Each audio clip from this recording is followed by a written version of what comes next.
देता हूँ।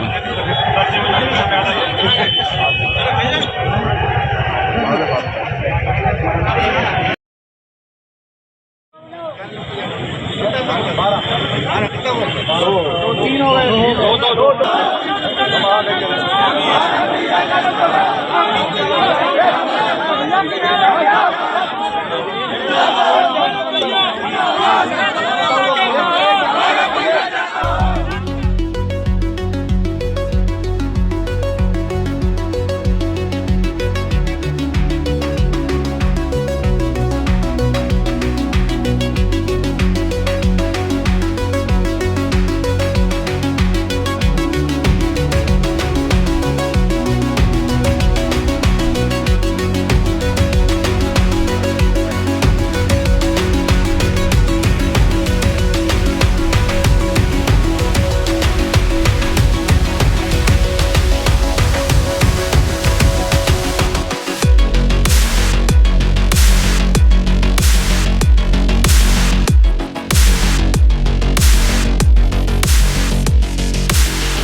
चार प्रत्याशियों ने जमा किया नामांकन।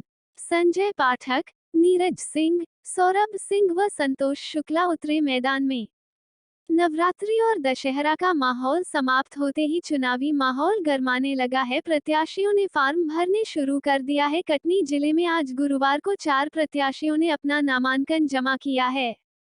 गुरुवार को कांग्रेस के विजयराघवगढ़ से प्रत्याशी नीरज सिंह बघेल व बहुरीबंद के प्रत्याशी सौरभ सिंह ने, भाजपा से विजयराघवगढ़ के वर्तमान विधायक व पूर्व मंत्री संजय पाठक ने अपना नामांकन दाखिल किया है। वहीं मुड़वारा विधानसभा सीट से बतौर निर्दलीय प्रत्याशी के रूप में नगर निगम के पूर्व अध्यक्ष संतोष शुक्ला ने भी फार्म जमा कर दिया है।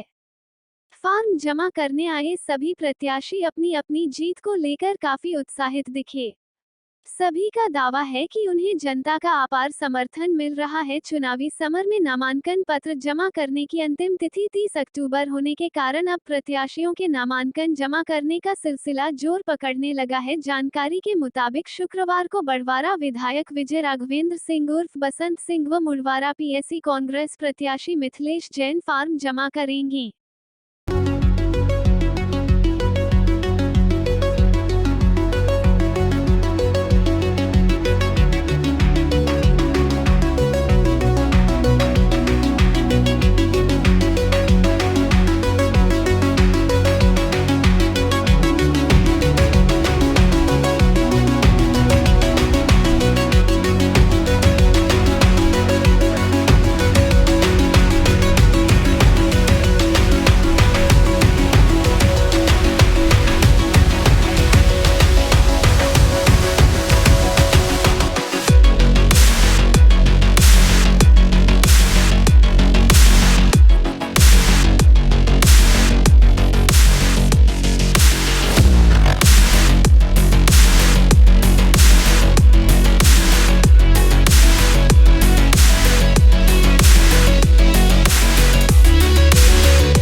हाँ जी। आप जो जनता के बीच में उतरेंगे, किस मुद्दों को किन विषयों को लेकर उतरेंगे? कौन से विकास के मुद्दे होंगे आपके? सबसे बड़ा मुद्दा तो आज भारतीय जनता को जो आज हमको मौका मिला तो धन्यवाद, पर न्याय की योजना चलाना है। पूर्व में जो विधायक जी रहे हैं तो अन्याय अत्याचार आतंक का पर्याय बन चुके हैं। जनता उनसे मुक्त होना चाहती, मैं उसमें उनका सहभागी बनना चाहता हूँ और कांग्रेस पार्टी का थैंक यू कि मुझे चुना। जिस तरीके से सोशल मीडिया में एक वायरल हो रहा है कि यहाँ पे पार्टी चेंज करने वाली है प्रत्याशी, जिस तरह से अभी बाकी B.Com 3 नहीं आया। विधानसभा में और कांग्रेस ने अपनी सीटें बदली हैं, तो यहाँ पर भी बदलने का चल रहा है जिस तरीके से अब मुझे तो ये नहीं पता, मुझे तो कमलनाथ जी ने B.Com दिया, मैंने लेके आ गया। और बाकी कमलनाथ जी राहुल जी जाने, मैं तो सेवा करूंगा, लाइफ करूंगा। मेरी माँ तो खुद फ्रीडम फाइटर है, मैं इन चीज़ों से विचलित नहीं होता। जिसे पिछली बार विधानसभा में आप पर भी कई आरोप लगे थे पद्मा शुक्ला और इसको लेकर, हाँ। पार्टी को लेकर, और फिर हार गई थी कांग्रेस। तो इस बार भी क्या ऐसा होगा? नहीं, होता ही है। कोई भी व्यक्ति जब धावक जीत नहीं पाता तो कहता है कहीं लंगी लग गई, कहीं लिटिंगी लग गई, ऐसा होता है ये।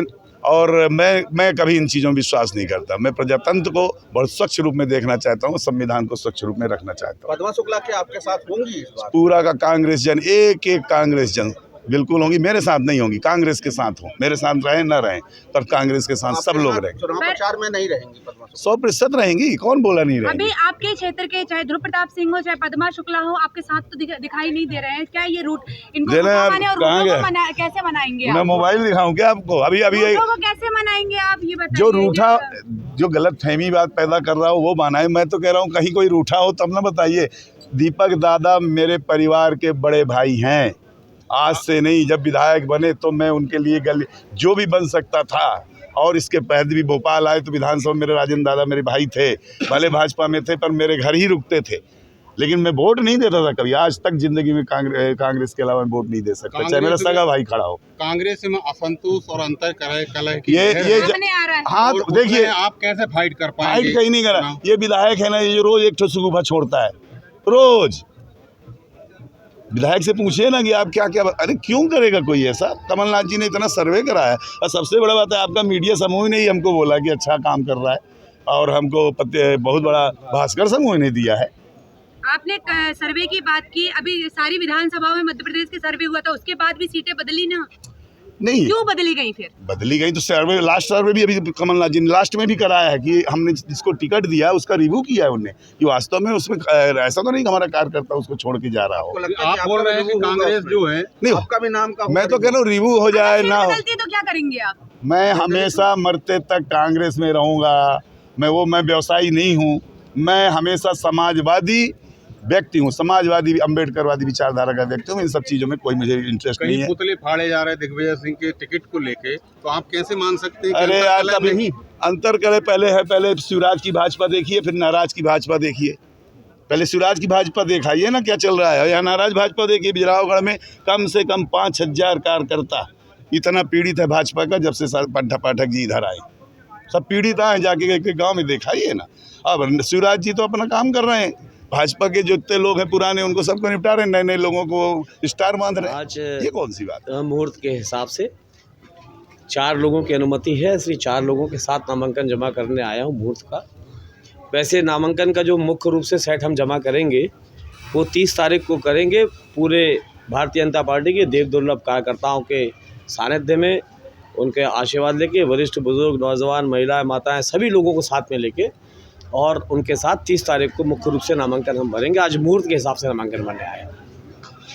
लोकतंत्र के इस महाकुंभ में सभी प्रत्याशी अपना नामांकन जमा कर रहे हैं। सबने आशा जताई है कि जनता का आशीर्वाद उनके साथ है, इस पर आपके क्या कहना है? मैं एक वो सौभाग्यशाली व्यक्ति हूँ जिसने इस चुनाव में फॉर्म भरने से पहले अपने विधानसभा क्षेत्र के अपने जन और परिजनों से मैंने आदेश मांगा था, और 25 अगस्त को उस जनादेश का परिणाम आया था। मैंने पूरे क्षेत्र के एक एक मतदाता के पास मतपेटी भेज के, मतपत्र भेज के और मतदान करा के उनसे आग्रह किया था कि आप तय करें कि मुझे चुनाव लड़ना है कि नहीं, मैं आपके प्रधान सेवक बनने के लिए दोबारा योग्य हूँ कि नहीं। कहीं ऐसा तो नहीं कि मैं आपके ऊपर जबरन बैठना चाह रहा हूँ, आपकी इच्छा ना हो।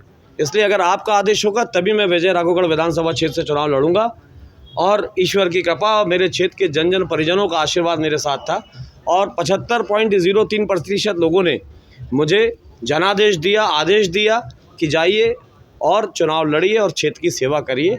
उस जनादेश के बाद मैं भारतीय जनता पार्टी के पास गया और वहाँ पे मैंने आग्रह किया कि कि मैं चुनाव लड़ने के लिए इच्छुक हूँ। अगर भारतीय जनता पार्टी मुझे उचित समझे तो अपना प्रत्याशी बना सकती है। भारतीय जनता पार्टी ने मुझे एक बार फिर से मौका दिया है लोगों की सेवा करने के लिए, क्षेत्र की सेवा, गरीबों की सेवा करने के लिए और क्षेत्र का विकास करने के लिए। इसलिए आज मैं मुहूर्त अनुसार आज फॉर्म भर रहा हूँ और क्षेत्र के विकास में हमने अभी तक कोई कसर नहीं छोड़ी है। ये प्रायोरिटी पर कौन सा मुख्य विकास का वो रहेगा कि बिजनौरगढ़ में वो जो प्राथमिकता के तौर पर होना चाहिए काम? देखिए, जिस प्रकार से जलवायु में परिवर्तन आ रहा है, जिस प्रकार से ग्लोबल वार्मिंग हो रही है, जिस प्रकार से जंगल काटे गए हैं, जिस प्रकार से प्रकृति में जो संतुलन था वो बिगड़ा है, उस संतुलन बिगड़ने के कारण जो वर्षा जिस काल में होती थी वो कालखंड बंद हो गया कि जब सावन की झड़ी लगती थी, भादों की झड़ी लगती थी, वो सब तो ख़त्म ही सा हो गया। कभी भी पानी गिर रहा है, कभी नहीं गिर रहा है, कभी 25-25 दिन गिर रहा है, कभी नहीं गिर रहा है। तो जो प्रकृति का असंतुलन हुआ उसके कारण किसानों को बड़ी तकलीफ ये हुई कि जो प्राकृतिक रूप से पानी समय अनुसार गिरता था वो उसमें परिवर्तन आने के कारण किसानों की फसल और उनकी उपज और उस पर सब में प्रभाव पड़ता है।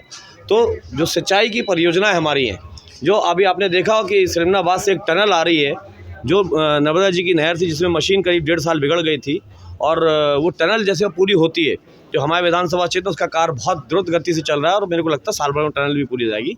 उसके माध्यम से मैं सिंचाई की सुविधाओं को बढ़ाना है और बाण सागर का जो बैक वाटर है, जो डैम का पानी है, उस डैम के पानी को लोगों के खेत तक पहुँचाना है। साथ ही साथ जो माननीय मुख्यमंत्री जी ने मुख्यमंत्री कृषक मित्र योजना लागू की है जिसमें 4-5 किसानों के बीच में एक ट्रांसफार्मर होगा और 50% सब्सिडी माननीय मुख्यमंत्री जी की तरफ से भारतीय जनता पार्टी की सरकार देगी, 50% किसानों को लगेगा। उस 50% में भी 50% हम खुद अपने पास से देख के और हर 5-6 किसानों के बीच में एक ट्रांसफार्मर लगा के एक तरफ जहाँ विद्युत की व्यवस्था कर देंगे, दूसरी तरफ जल की व्यवस्था कर देंगे, तो आप ये मान लीजिए कि किसान का जीवन धन हो जाएगा और उसका फसल हो जाएगी, तो यानी गाँव का जीवन पर्याप्त हो जाएगा। तो ये बिजली और पानी हर खेत तक पहुंचाना ये बहुत बड़ा काम है। इस कार्य को मैं करूँगा। जनता के पास इतनी परेशानी है, एक मुद्दा बताना मुश्किल होगा। बिजली से लेकर के, पानी से लेकर के, घर की समस्या, गैस से लेकर के हर जगह समस्याएं हैं। आने वाला 17 तारीख को जनता अपना जवाब सरकार को बताएगी, भाजपा को बताएगी वो कितनी खुश और कितनी नाराज है। क्षेत्र में पलायन बड़ी समस्या है और उसको लेकर किस तरह पलायन के लिए ठोस रूपरेखा होना चाहिए। अभी चूँकि चुनावी अवसर अभी बोलना उचित नहीं है बहुत ज़्यादा, और सबसे बड़ा दुर्भाग्य ये है कि हमारे यहाँ से जो लोग काम करने जाते हैं, चाहे वो फसल काटने जाते हों या कहीं बाहर रोजगार करने जाते हों, मजदूरी करने जाते हों, उनका हमारे प्रशासन के पास रिकॉर्ड ही नहीं है।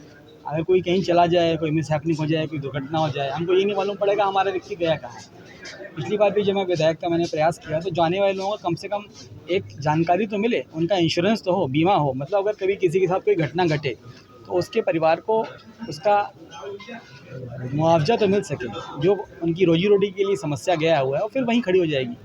सरकार का इसमें हम लोग का जो घोषणा पत्र है, वचन पत्र है, उसमें भी हम लोग ने इस बात को रखा है। संभवतः इस विषय में ठोस निराकरण होगा।